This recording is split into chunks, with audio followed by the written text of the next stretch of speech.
Hello everyone, I'm Yan Feihong from Beijing Institute of Technology.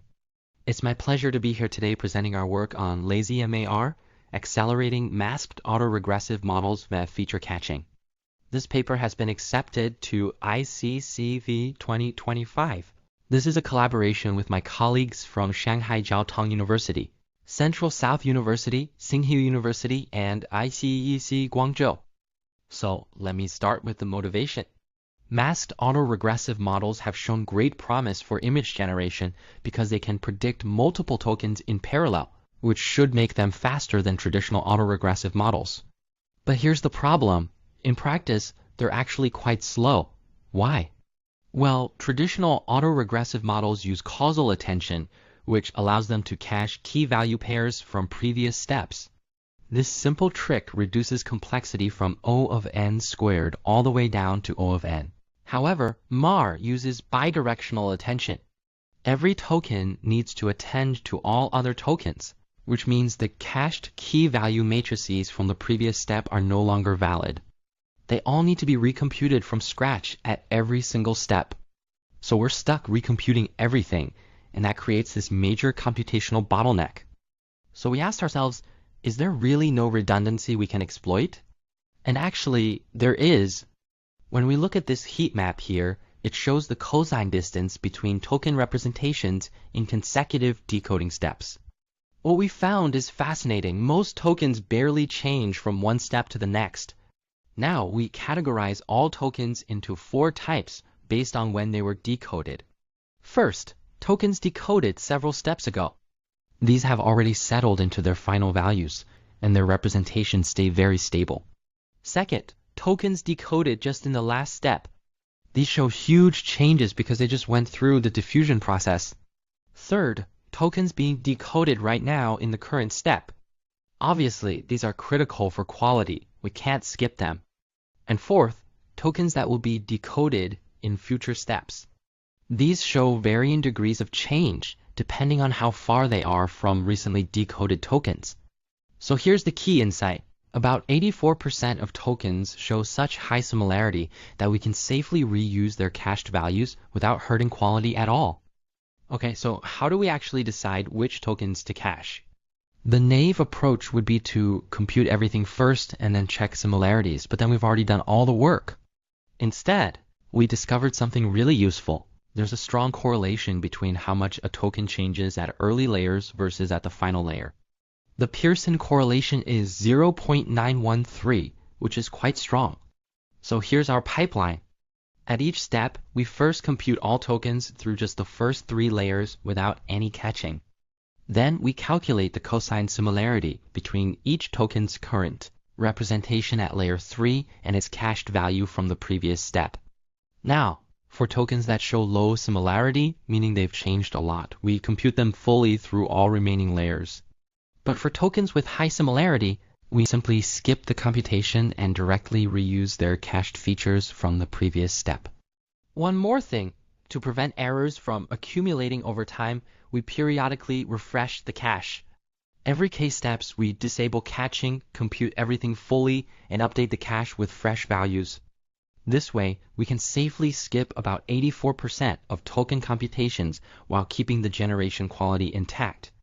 Now, there's another source of redundancy we can exploit: classifier-free guidance.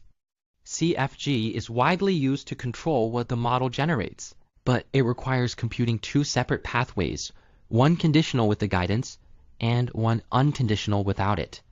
That's double the computation. So we looked at what's happening between consecutive steps. Both the conditional and unconditional outputs change quite a bit. But interestingly, when we look at their difference, what we call the residual is remarkably stable. In fact, the residual varies 35.5 times less than the outputs themselves. This gives us a simple but effective solution. At the start of each catching period, we compute both pathways and store their residual. Then, in the following steps, we only compute the conditional pathway. We approximate the unconditional output by just adding the cached residual to the current conditional output. This single trick saves us 50% of the CFG computation cost. Let's take a look at the results. Here we're showing generations on ImageNet at 256 by 256 resolution. When you compare images from LazyMAR with the original MAR, they're basically indistinguishable even though we're running 2.8 times faster. Look at the details, the textures, the shapes, everything is preserved. Now, if you try to speed up MAR by just reducing the number of steps from 64 down to 32, you get these noticeable artifacts and distortions. The problem is you're forcing the model to predict too many tokens at once, and they end up not coordinating well with each other.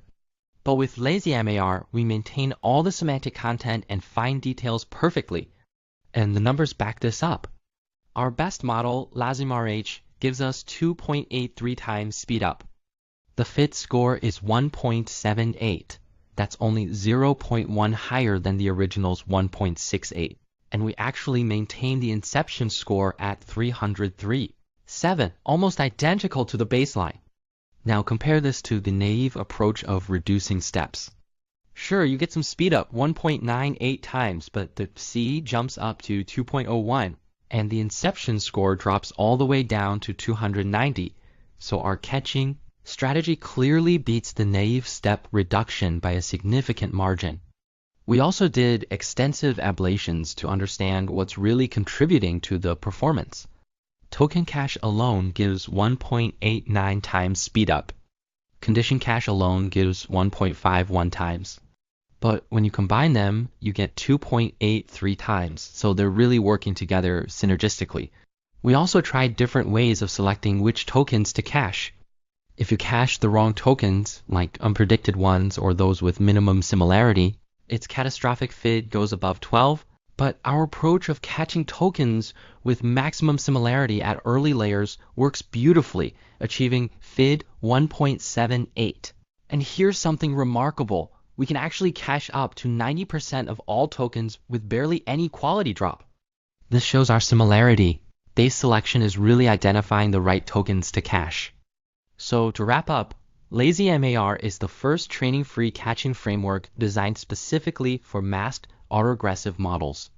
Token cache lets us skip 84% of token computations by exploiting the similarity across adjacent steps. Condition cache saves another 50% on classifier. Free guidance by catching the stable residuals. Together, we achieve 2.83 times speed up with essentially no quality loss.